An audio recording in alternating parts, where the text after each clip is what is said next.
Hei, mitt navn er Mohammed Nabil Shahid. Nå er klokken 5:30, og i dag vil jeg presentere en nyhet som ble publisert på Aftenposten 22. september 2022. Denne nyheten ble skrevet av journalist Fredes Bretten. Overskriften av denne nyheten er «Ber elevene om å holde ut i tidens lengste lærerstreik». Utdanningsforbund og 2 lærerorganisasjoner, Norsk Lektorlag og Skolelærerforbund, storstilt mot arbeidsgiver KS. Et av de stridstemaene er et skoletillegg på 10.300 kroner.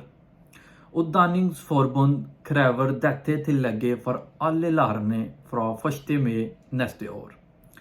Det må penger på bordet for at lærerne kan gå tilbake til klasserommene. Men KS motsetter seg kravet. De mener at lærerne ikke kan ta av pengepotten og neste års lønnsoppgjør. Dette er tidens lengste lærerstreiken. De må ende at staten må gripe inn dette lærerstreiken med såkalt tvunget lønnsnemnd.